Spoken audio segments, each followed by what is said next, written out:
Academy episode 21. Because I don't like to waste time. Greg knows me very well in regards to my personal life, and there are things that have just put me in a position of understanding the value of time, understanding that, hey, if something doesn't work, you learn from it and you move on. You do something different. Don't get stuck in the quagmire because time's precious.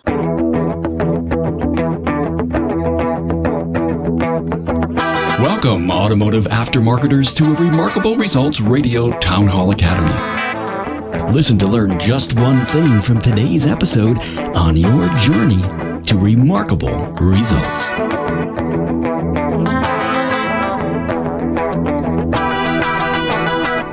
Welcome, aftermarketers from North America and around the world, to the Town Hall Academy Forum, Getting Things Done, Improving Your Executive Function. Carm Capriato here, your host. Hi. This is a great lesson that wraps up time management and how to actually get more work done. So many great pointers on being organized, being accountable, solid goal setting, awareness of your role, and time wasters. So if you try to do too many things and you don't do them well, this will be a great listen. The forum panel includes shop owner Greg Skolnick, Marianne Croce, and Craig Noel. Hey, a good place to be is on my Remarkable Results Radio Facebook page. Find all my social site links on my website at remarkableresults.biz/social. The Town Hall Academy is the only forum like it in the automotive aftermarket, and I'm so happy you're getting your insights and inspiration from this audio podcast or from watching the HD video. Now, if you want to catch the video of this episode and see the panel in action, go to remarkableresults.biz/academy for the archives. And don't forget, we do the Academy Live every Friday at 12 noon Eastern. Join us on Facebook. Now find the links at remarkableresults.biz/Academy Live. And yes, my website contains all kinds of great content and links to everything that we do on the podcast. And as you know, every episode has their own show notes page.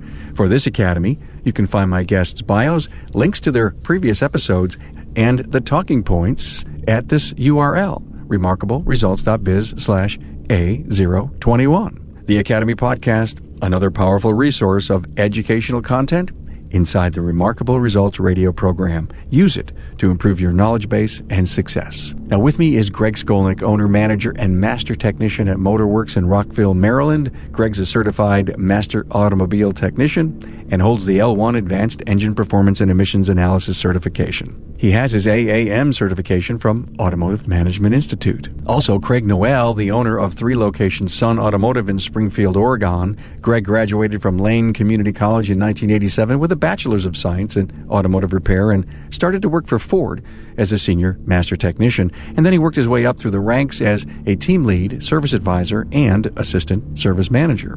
Craig has also built ground-up street rods, show cars for over 30 years as a hobby.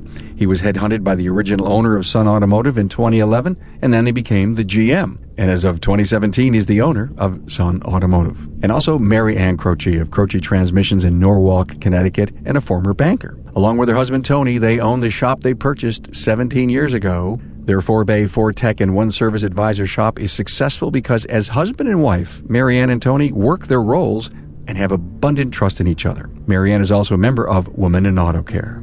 Now, enjoy the Academy discussion on getting things done, improving your executive function. Hey, welcome everyone to Remarkable Results Radio and the Town Hall Academy for another Friday event. How exciting to have Greg and Craig and Marianne here. Great subject today, everyone. Getting things done. How do executives actually make things happen? And I know one thing for absolute sure. I suffer with that. And if anyone says that they're a machine, they're lying to you. Do we really, Greg, let me ask you this question. Do we ever have enough time? Absolutely. I get 24 hours. I think all of us get 24 hours. It kind of feels like we'd like to have more than that, but that's because we're trying to jam 10 pounds of stuff in a 5-pound bag. So it's really kind of interesting how that works out. So what's done? So what is really done? I got to start off by saying I'm not sure we have all the answers today, but I think we're going to open up some minds and start thinking about a couple of things here. it would seem to me that when I was a technician, and I know Craig can vouch for this, and I'm sure that if they're techs or other shop owners that started out as technicians, they can vouch for the same situation, is that we would get a ticket, we would get a job, we'd go road test the car, we'd diagnose it, we'd tell the service advisor what it needs, they sell the work, we get the parts, we put it on the car, we road test the car, make sure everything is fine, we fill out the paperwork, close the hood. It's done. It's done, right? Finished. Make that transition from being a technician to being a general manager or being an owner. It's so completely different, because this stuff sort of just never ends. It just, the hats we wear, the stuff we need to know and deal with. Just for example, someone asked me one time, when you started in the business, did you think you would be doing the things you're doing now? And I never thought I'd be doing HR work.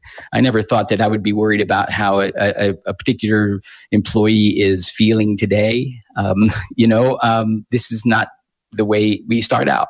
Technicians do the work, get the job done, and finish. Boom, right? Am I right, Craig? You are correct, young man. Yeah. Okay. So getting something done means that you have to be able to define it. Okay. So if you put a box around it and say, okay, so it's a series of tasks to complete a goal, right? And how are we going to, that series of tasks has to be put on some sort of a timeline. So you know when you're going to start it, how you're going to, when you expect to end it, right? So then you can go from the starting with the end in mind and work yourself backwards in these tasks and get it done. We all do that every April 15th, right? Ah, that's a great point. I love that. They made a law that says you must, and we do, most of us. There it is, right there. It's you make it a must, because if we don't pay the government money, they can't waste it. Oh, I didn't say that. But you get my point. So how do we do it? I mean, we need to put all this stuff in some sort of a framework. And with our creative minds, it's really difficult to stay focused all the time. That's such a great point. Oh my, with creative minds. Einstein thought that creativity was better than intelligence. I don't remember the exact quote, but I actually heard that quote from Bob Cooper. And that's interesting. Marianne, as far as you getting things done and living off of a to-do list, I'm not sure if you do or you don't, but what Greg brought up was, here's the task, here's the time, here's the who. A lot of people just write to-dos. They just write pointers. They don't write times. And I think what Greg may have just broken the code open here is that you almost have to put a deadline. I think it starts with strategy first, making a plan, knowing what you need to do. And sometimes that takes like a deep dive to figure out what it is that you're going to do and why you're going to do it. What do you want to achieve? So I think that's the first step. And a lot of times we forget that because we want to just get in and start doing. We want to create that to-do list. But I think the strategy is very important. To do the car analogy, it's diagnostics, right? We have to find out what's wrong, where we want to go, where we want to get, and then we go in and we do the repair. So it's the same thing in running a business. We do wear so many hats. I came from a corporate background. So many people, very similar to a technician who's technical, knows what they have to do, the car's finished. When you come from a corporate background, it's the same thing as far as a mindset shift, because you had someone doing HR, you had all these different departments. So whatever you were in charge of, now you come into wearing the business owner hats, and you're like, okay, I'm responsible for all of this. So it's very similar, but I think that's the part of it that we need to do is work on the strategy and be aware of why we're doing what we're doing. And then go into the actual tactics of how. I think you bring up a good point, the how. That's what kept going through my mind. And Greg, you brought it up. All of a sudden, I have to be an HR person and I have to know finance. And, when my accountant shows me the balance sheet, I'm supposed to really know what the heck that means. And where am I getting this training? So that just, I guess the word is, Craig, just pile it on. Yep, pile it on. I always say I've got big shoulders. You're right. It's true. I could tell you that I'm sure that it's different for everybody because of the way they need to operate. But I could tell you that 3 things that affected me greatly. You talk about my hobby, which are street rods. When you're creating something, you have to have some forethought into what element may affect another. All right. So that's one aspect of just my natural wiring that's been a gift. The second is, one of the things that I was, again, blessed with was the ability to think about other things while still dealing with what was in front of me. As a technician, not only was I thinking about the current vehicle I was working on, but I was thinking about the next one and what I would be potentially doing, right? So I'm having some forethought. Those things have been great in regards to preparing me for this specific position. And now that's just me. Don't get me wrong. I don't think everybody else may or may not have those, I guess, abilities. However, it's been great to be able to put something as my one of my sayings is, your goals are in concrete and how you get there in sand. So you got to be prepared for all sorts of shifting sand, but you've got to get to the end of the beach, right? So you've got to prepare for those things that are going to be shifting. And I'm constantly thinking about the what ifs. That was just an incredible quote. I have a saying, goals are made of concrete. How you get there is in the sand. When I read that, I had a visual. I just had a visual of sometimes the struggle is unbelievable to get there. The rewards, if you do a lot of things right, are also just great when you can literally accomplish those. Is the glory, guys and lady, checking it off the box, or is the glory to also to see something that you may have created? You born something new. It builds momentum. Yeah. When you get the result, when you get that win and you've done it, builds a momentum so you can go on to the next thing. Because as both, gentlemen had said, that you're not done. There's always something more to do. Right. Oh, except for yesterday. So it was really, really kind of odd because I had an experience yesterday, which was really strange. And it's weird that it was yesterday, the day before this particular thing. But I found myself in the afternoon wandering around the shop and looking over people's shoulders. And I went and I had I use Outlook, the calendar primarily to keep myself organized. I had run out of things to do. And I found that I was wandering around being a pain in the neck. And I finally said to my office staff, I'm like, I ran out of things to do. I've never done that before. It's kind of weird. So I'm going home. And they're like, yeah, go home. So it's like, it happens. You can do it. If you had nothing to do, is it from your short-term, your medium range, or your long-term goals? Because, if I got to a point where, wow, I got my Friday list done, I want to relish in that feeling, Greg. But I also say, is this an opportunity to go to the next level? Well, sure. But the thing that I had to stop myself from doing was going and getting the next list. Okay. And just piling it on, because when I sat down to talk with you about this and started saying, well, let's define this problem. Because I think everybody all the viewers can probably relate to this, especially, and I don't know if many of you know, but I'm also a business development coach with Elite. And so I can tell you firsthand that some of my clients suffer terribly from this problem, and they just cannot seem to execute for whatever reason. And they're distracted. They're terrible. And I've been there. I've done that. I'm an ADD person, so it takes one to know one, I would say. But I kind of get to the point where you have to decide what you're actually trying to accomplish in a global scale. So, that's one of the reasons that my shop is only open 4 days a week. It's a balance thing. And I know it's weird. I know people think it's really strange, but we have to decide what our responsibilities are to ourselves, to our families, to our communities, to, what kind of life do we want to live here? And there's a saying, only your character walks back from the grave, so you want to you want to be good at what you're doing, right? There's a second saying, and that is that I don't want to be the richest guy in the graveyard. Okay, because you really can't take it with you. And, giving money to people like my kids, if I gave them a ton of money, they'd just waste it anyway. So I'm just kidding. By the way, Greg, I won't. Yeah. Okay. All right. Good. Thanks, Carm. I'll sponsor you. I'll sponsor you at one of the events you go to, or whatever. So realistically, we have to decide on what all the distractions are, right? And what's keeping us from maintaining that balance point. Where is the balance point? And of course, that shifts constantly. Awareness is like the most important part of this. When you realize, it's like I realized that I was walking around the shop looking for something to do. Okay, and most of the time, I wouldn't realize it. I'd be just going out there and saying, hey, how come you didn't clean up that stuff on the floor? Or, hey, blah, blah, look over here. It's important. That is not a good use of your time, though. Am I right? No. It's not. And it's not positive. Okay. So the positive aspect of it is to let your people do what they're supposed to do, make sure they're trained, let them do what they're supposed to do, and let them make the mistakes that they're supposed to make, that they're going to make, I should say, and hopefully learn from. Those are, the things that we really need to do as owners. One of the things that I learned from Bob Cooper is that a shop owner has very specific job descriptions, and it's very short.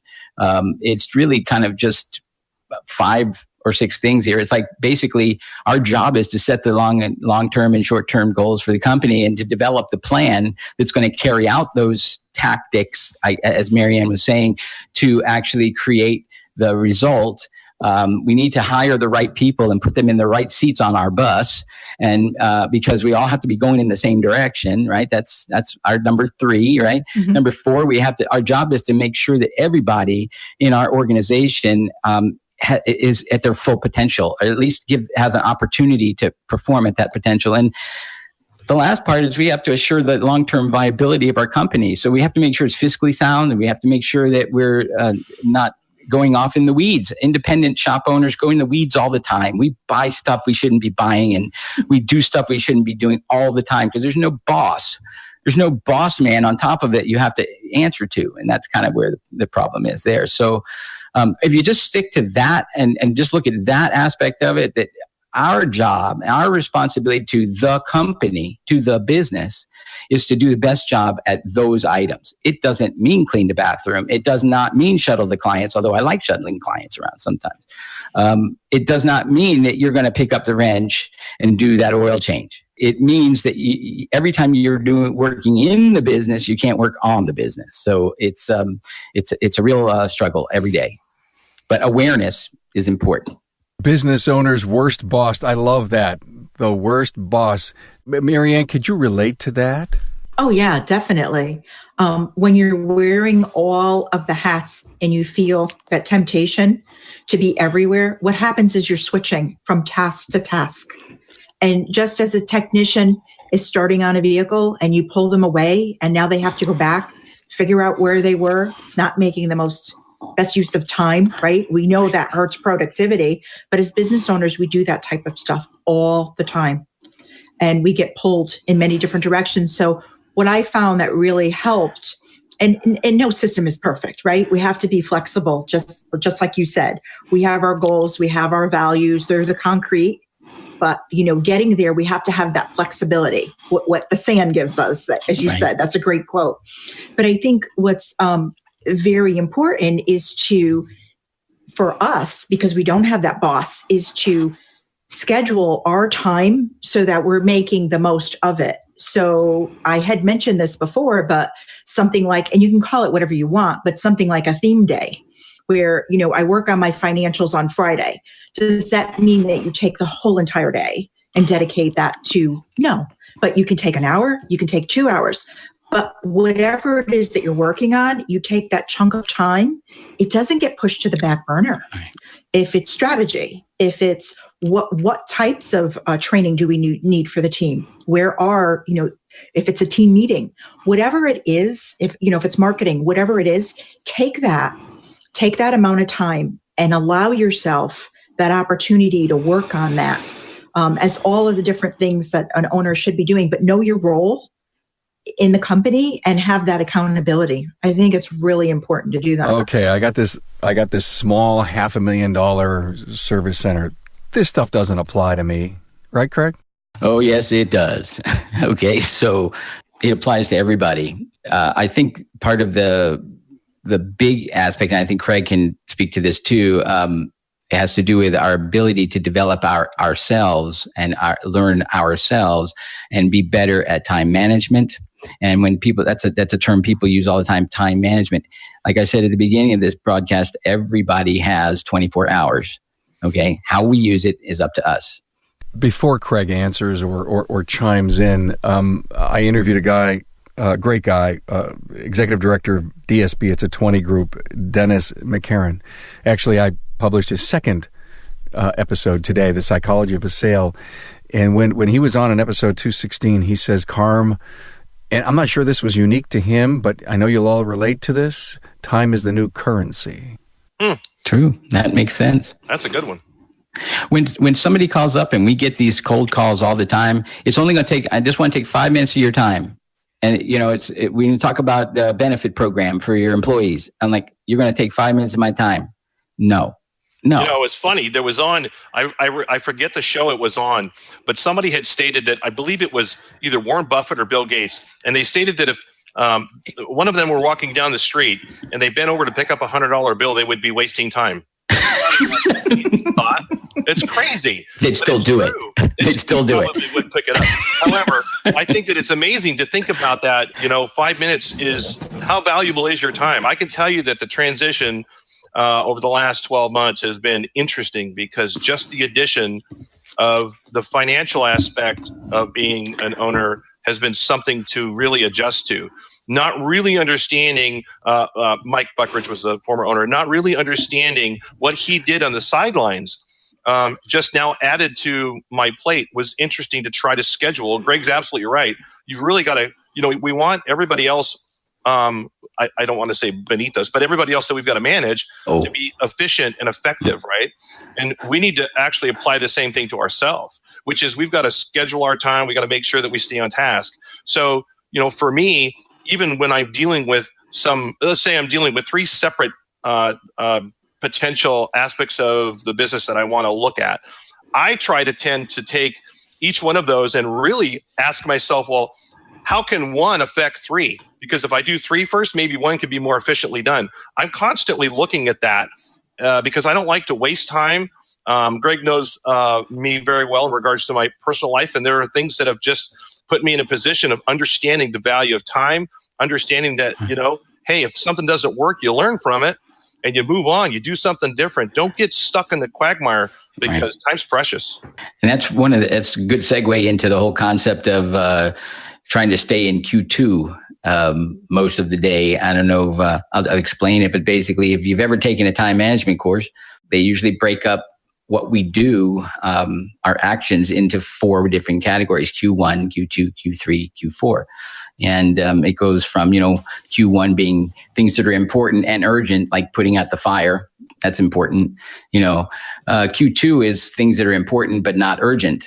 Meaning this is the stuff that you really should be doing to work on your business, working on your marketing plan and that kind of stuff. Q3 are things that are urgent but not important, like your telephone's ringing, the bathroom is dirty and it bothers you, that kind of thing. And Q4 are things that both are not important and not urgent, kind of like opening the mail or going on Facebook, that kind of thing. Wait a minute. Facebook isn't important? I don't know about you. I have a love-hate relationship with Facebook, because we now have to be on it because we all have our Facebook pages, and now you guys are doing the live thing. It's great. It's a great platform for that. It's great for finding or staying involved with your high school buddies or whatever. It is a time suck.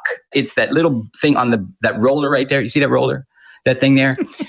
It never ends. I mean, it never, ever, ever, ever, ever ends. It just keeps on going, and then you click back on it, and it's all of a sudden it's different again, and it's completely different, and it just sucks you in.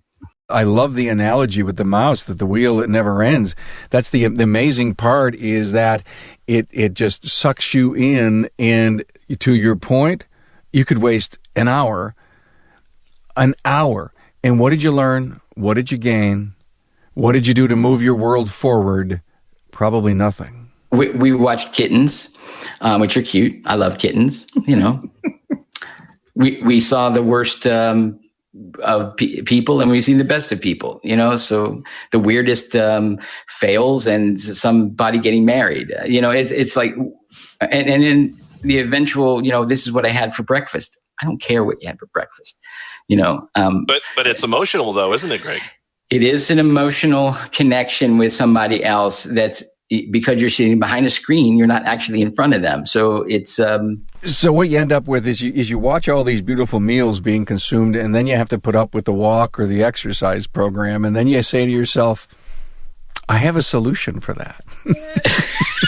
push back, just push back. So yeah, it brings you in, it consumes you. What other distractions? Facebook, internet, what else? How about the technician that doesn't know what's wrong with the car? And they come in, or actually for me, my guys are great. I don't really have a problem with that. They would rather me leave them alone, and for good reason, I guess.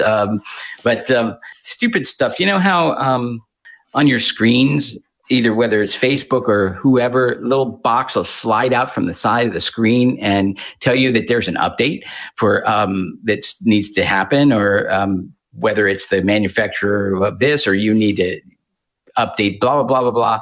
You could have your computer guy completely update all your stuff, and then 20 minutes later, it needs another one, right? So it just pops out on the screen, and it just takes your eyes away, and you got to read what's on it. And I hate it. When something happens, we look. And I've recently read a lot about the distractions that we get each and every day and what it takes to get back into.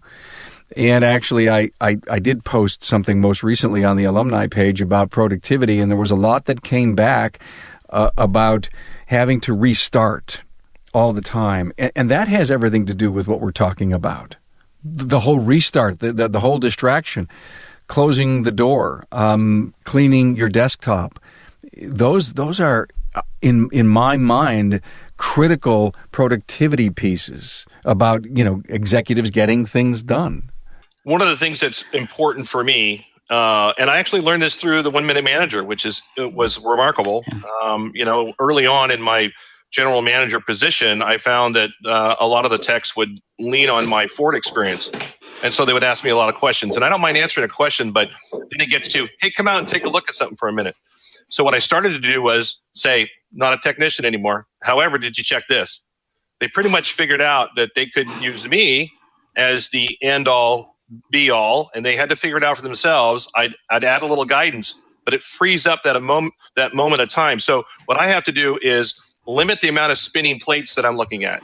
I want to spin 5 really well. I don't want to spin 10 mediocre and hope that one doesn't break that's valuable, right? Exactly. So I got to limit my squirrels. I got to get squirreled. That's what I say.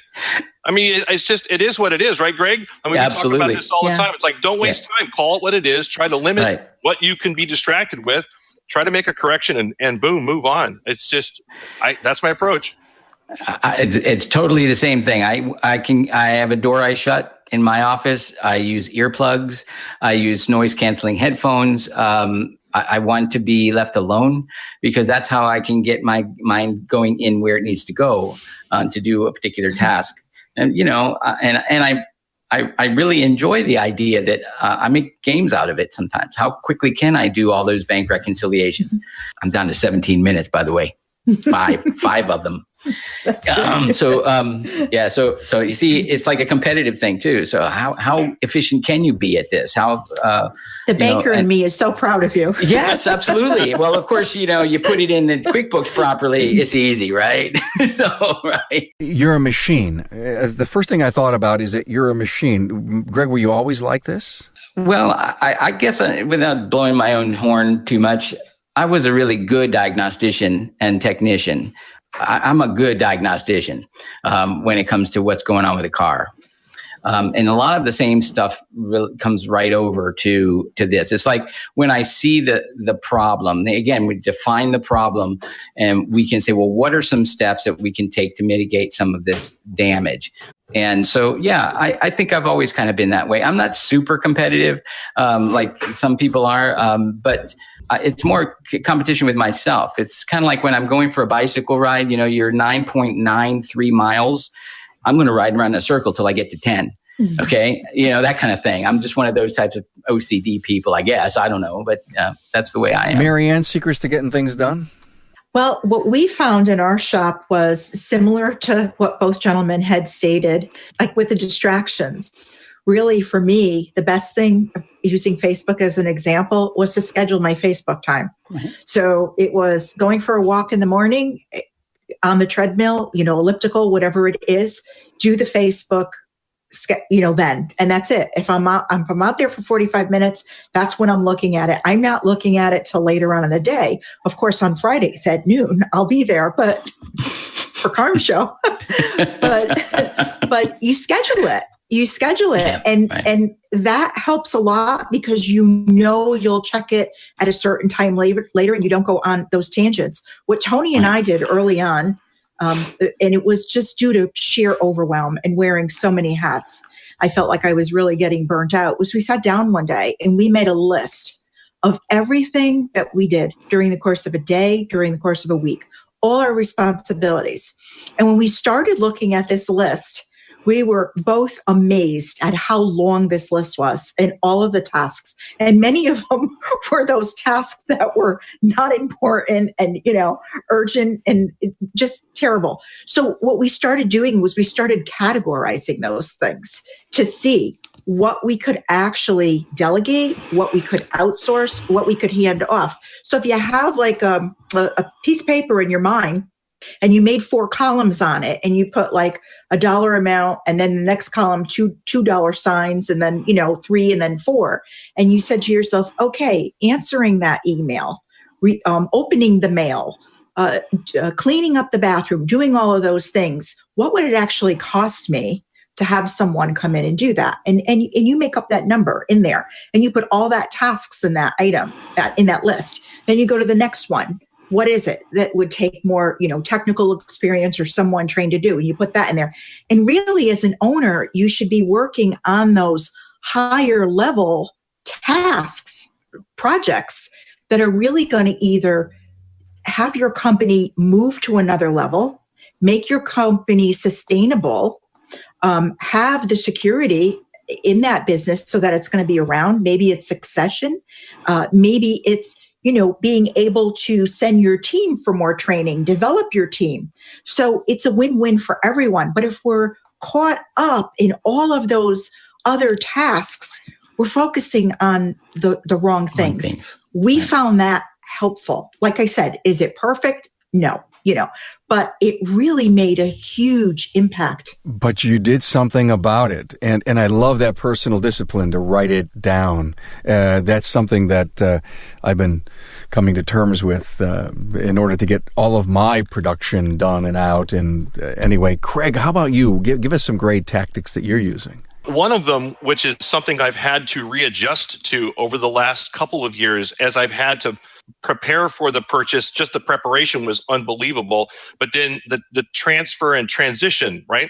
So one of the things that I've allowed myself to do, and everybody here, Carm, probably yourself as well, I mean, we're hardworking people and we're ones that like to get something done. So if something has to be done, we just do it. So to Greg's point, which is you need to hire great people, I see that specific alone, along with delegating to those good people, relieve you of feeling like you have to do it. And that's what you have to allow yourself, is not to feel anymore like you have to do it, because you've made it. Now you're here. So the time you spend on it, right? You're the coach now. You're not just a player. So now you need to instruct the team and have the team perform at a high level. So now that's your job. So you don't have to. Well, I'm the same as Greg. I mean, I'll go in and clean the bathroom if it needs to be cleaned. However, the obligation, you have to switch your thinking to the obligation of feeling you have to do it, to making sure that those things are being done in a different way, whether that's outsourcing or whether that's just make sure you're leading. I love what you just said. And Marianne, I want to tie back into what you said about the $4 signs, the 1, the 2, the 3, the $4 signs. And it's almost like $1 and 2 should almost be in the delegation zone. And if it's not hiring outside, it should be, I know my team can get the bathroom cleaned. I guess all I have to do is put up a schedule. Is that simple? Make it a law. pay our taxes by April 15th, right? By 9 every morning, someone cleans the bathroom. That's the law, right? Well, therein lies the accountability aspect that we so sorely need to work on. And I'm one of those. I admit, I'm sure that every one of us have that. And if anyone says they don't, they're lying. That's one of the things that I had, and to Marianne's case, we have to give ourselves a break here. We are human. Even though you see us as machines, we are humans. And we're working on our journey. We're taking our path, and we are training ourselves. Okay. So, and not everybody trains the same way. Everybody, some people are auditory, some people are visual, some people are kinesthetic, and some people are combinations of all of it. So going to classes or going to being in a 20 group and those types of things are crucial. So how do you find the time to do it? You just do it. You have to. It's your own training. So I think that's really crucial. I also think the writing it down. I got a little story to tell you. This is pretty quick. Just like Marianne was talking earlier, years ago, I was doing all of it. I was juggling all of it myself, and I had a couple of technicians and all that. But I was running the whole front end. I was stressed to the max. I mean, it was terrible, and I could never get finished. The cars weren't done. The tickets weren't finished. I had to do all the QCs. I was doing all the road testing, and one day I decided that I needed to figure this out, and I back in those days, we used things called I don't know if you know what they are, but they're called spiral bound notebooks. Ever heard of those? So I took a spiral bound notebook and I put down the time of day over a week period, back then it was 5 days. And I wrote down for a week, all day, every time that I shifted my focus from what I was doing to what I had to do next or what phone call called, I'd just write down the time. And I figured out that over that week's period, the average amount of time, not including my lunch period, but the average amount of time that I had to focus was 11 seconds. 11 seconds. Let that sink in for a minute. 11 seconds. Yep. Okay. So things like if you're answering the phone, that's a reactive thing. When the phone rings, you pick it up. And you go, yes, I'm blah, blah, blah. Can I help you? Okay, so now you're going to be here for 10 minutes like this, okay? Because it's a customer who wants, and then you're like this, and then you're on the computer, and you're making up an appointment for them, right? So the problem is that at 5 minutes in or 6 minutes in, the phone rings again, second line. So now what? Okay, so now you're time shifting again, like Marianne was saying, and we can't keep track of that. It's just there's too many things happening at once, and pretty soon there was a point where I was having little Post-it notes down my desk, and I would be there until 8:30, 9 o'clock at night. I'm calling people up with estimates and stuff at 8:30, and they're like, "Greg, why are you there?" I'm like, "Yeah, I got so much to do. I don't want to be that guy anymore." So those are warning signs, Greg. Oh yeah, and like I said, I don't want to be the richest guy in the graveyard.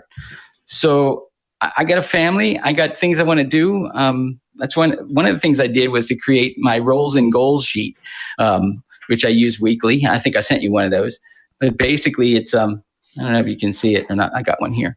You can see it. I don't know if you can see it. But basically, it's a bunch of lines. It's an empty page, and it basically gives me 3 things in all the different areas of my life, all the hats I wear, that I might want to get accomplished this week. And sometimes they're not 3, sometimes there's 1, maybe not. But, things like the different aspects of, personal, physical, emotional, spiritual is like one whole thing, like going and exercising.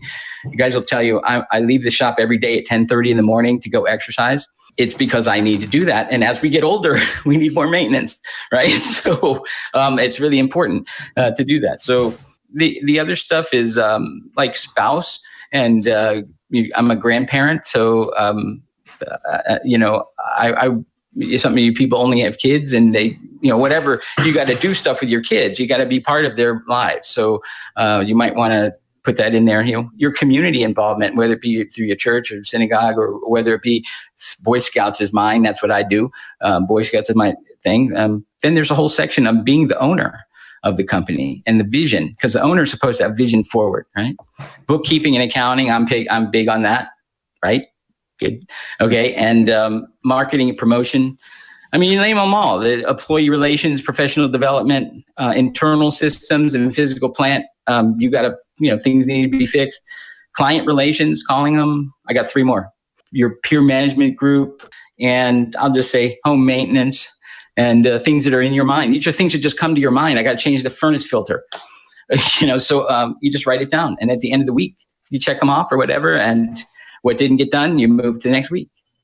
But it keeps you balanced. The idea is at least keeps me balanced. And all of this came about because you couldn't focus or concentrate?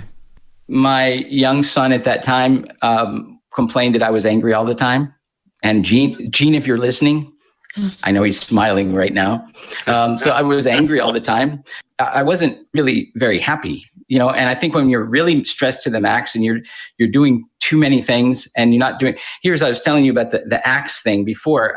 If you try to do too many things, you end up doing none of them very well. So we have to define what we're trying to accomplish and then just bring it back. We don't want to say no. We're not good at saying no. We want to help people, but we do have to protect ourselves. It's just like being a lifeguard. You're trying to save somebody from drowning. The first thing you have to do is fend them off because they're just flailing around. They're going to grab you and pull you down. You have to be able to fend and then turn them around and grab them and pull them back to shore. So it's crucial. So it is one of those things that you just have to realize it and then say, okay, I'm only one person. I can only do so much, So I'm working on this year. My mantra is to master time management in my life using the Microsoft suite of stuff, like Outlook and OneNote, those things. So that's my goal. So there are classes like on lynda.com, and you can just spend time with it and you learn what it can do and what it can't do. I'm not very good with the task part yet, but I'm working on it. Mary Ann had a great point. She had stated that she made that list. Her and her husband made that list, and they went through and they categorized. I find that was for me, it was a good exercise, because what you should do is write down everything that you feel that you have to get done. Now change the word from have to should. So should you do that? Or can somebody else do that? Narrow the field. Keep your focus on what you should do. Delegate what you shouldn't do. And you'll be amazed at how much it shrinks and you can more effectively use your time. Perfect. If you can't do it anymore, doesn't mean you need to. And it's okay to say, I don't need to do that anymore, but I can do it. Every once in a while, I got to do the bathroom, right, Greg? Right. But that's okay. Because nobody can do it like you. That's right. That's right. Nobody can do it as good as, and that's another thing. Remember, these employees we have, even though they're superstars, they're not us. They're not going to be us. Okay. Nope. They're them. And we got to just know that when you're trying to make them you, it doesn't work. Yeah, it does, because remember, Greg, remember the bathroom theory. You can put that penny in a place that it should have been found when it was clean. And so while you clean it, that every once in a while, you stick that penny in there and say, hey, Josh, did you find that penny? What penny? Let's go find it. It's okay. It's like putting a $50 bill in the inside the employee guide, right? Or whatever, at the end of near the last page of the employee guide or something like that, to see if they got it. That's true. Yeah, that's a mindset thing, I believe. When many of us, Tony and I felt the exact same way when we opened up our shop. That excitement and that drive of, we'll do what we have to do. I mean, it's okay. We'll clean the bathroom. We'll shuttle people. We'll do this. We'll do that. If we have to stay a little bit later to wait for someone to get their car, we'll do whatever, because that excitement and drive is what gets you going. But it could also burn you out. I think you just said a mouthful. There are many entrepreneurs and shop owners that never get out of that rut, if you will, and they have a really big business, but it's all consuming of them. And it looks like each of you have taken, you were in a vice. Some people want to stay in it. They almost live in that level of stress. But Greg, I think you had that realization that it just couldn't be like that forever. And I think that's the important piece of what this academy has been about. When is enough enough? When should I start hiring? When should I be a better delegator? Right. Well, the part of delegating, and we suck at delegating. I'm sorry. I think most of us anyway. If Gene is really good at delegating, I'd like to hear from him. But okay, in any case, It's not so much that the delegation part is there, it's the follow-up. And it's the accountability aspect. That's what I'm working on right now, because I try to be a really nice guy. I try to be very respectful of everybody I work with. And there comes a time when you have to say, wait a minute, hold it. Didn't you say you were going to blah, blah, blah? And how come it's 2 weeks later and I'm the one asking the question? Why is it like that? Why aren't you telling me about this? And so sometimes it's a little, I don't want to be that guy either, but sometimes you have to turn up the heat a little bit just to make sure that they're focused. And other times I have to give up on stuff. I was doing, we were doing recording, all the front end staff in my shop every week. We were pulling recordings off the sales calls and we were critiquing them themselves. They started to feel a little bit uncomfortable with it. So I said, okay, back off. Let's back off. It doesn't mean I gave up on it. It just means that I'm not doing it every week with them as a group. Okay, yeah, that's a good one, Greg. Carm, I'm not sure if you're aware of Mike Davidson, but Greg knows him very well. Yeah. Awesome. Oh my gosh, it must have been like 3 or 4 years ago. Mike Davidson was speaking at one of our elite conferences, and he had talked about how he ran his business, and he had used this term, hey, we're going to go show you how to wash the truck. And I thought, where's he going with this, right? And so whenever he has a new hire in the shuttle position, he takes them out there and he washes the truck and he has that individual watch him.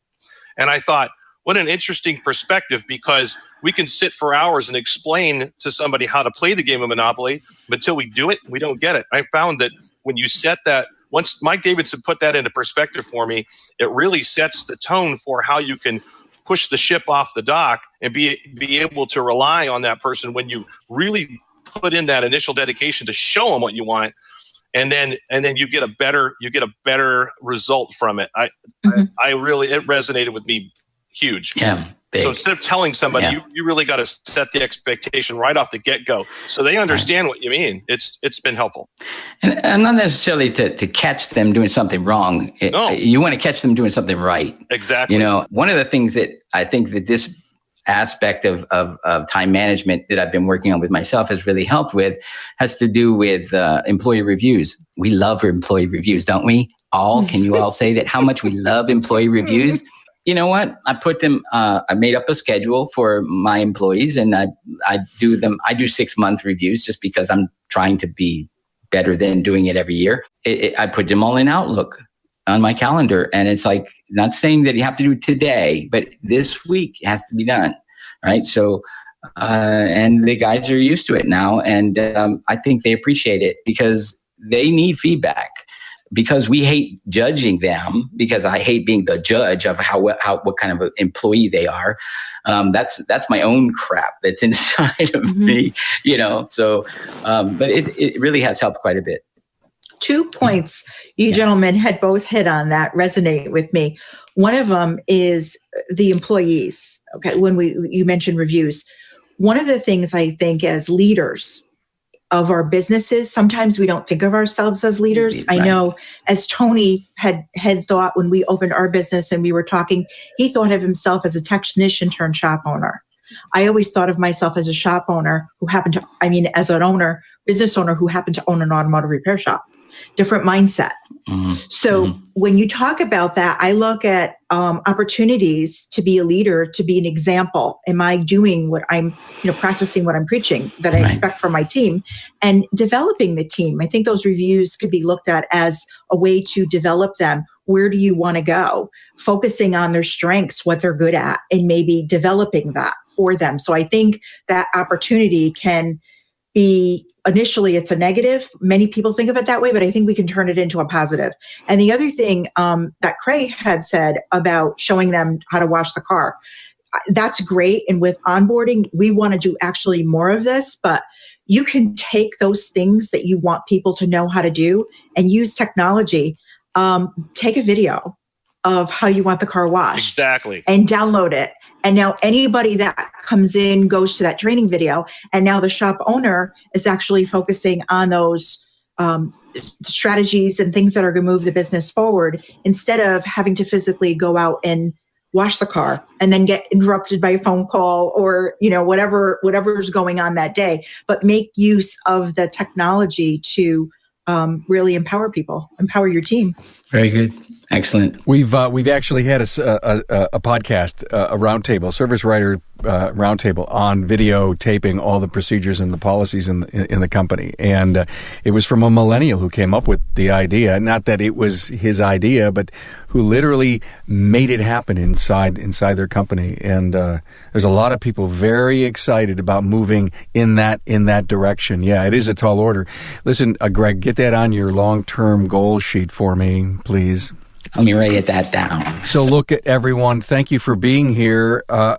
This went beyond my expectations, and in fact, I almost feel round 2 someday. If you would all come back and let's dive in a little deeper.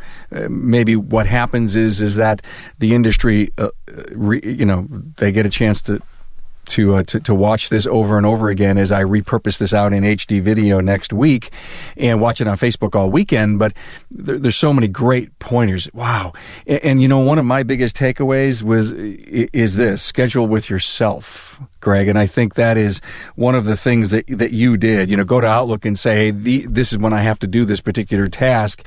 And when you click dismiss, the only person that you're kidding is yourself. Very good. Very good. Every Monday morning, I spend usually at least an hour, sometimes it's longer than that, setting up my week. And so it's like an appointment with myself just to lay it all out, including time to do stuff that's not in Q2. So if I have to go do something else, it's okay. As long as I'm agreeing to it, so. Because we're all like I said, we're on our paths and we're going at our speed. And sometimes I go through these, what I call life speed attacks, where nothing is happening fast enough. And if you just move out of the way, I'll do it, but it's not healthy. We want to teach these people to be the best they can be. Well, I want to thank you, Mr. Skolnick, Greg Skolnick, Craig Noel, and Mary Ann Croce for being on the show. And you promise that when we want to do this again, you'll come back? Sure. Ding, ding. We'll be here. Of course. You got it. Have a great weekend, everyone. Thank you. Thank you so much. Bye. All right. Take care. Thanks for being on board to listen and learn from the premier automotive aftermarket podcast. Until next time,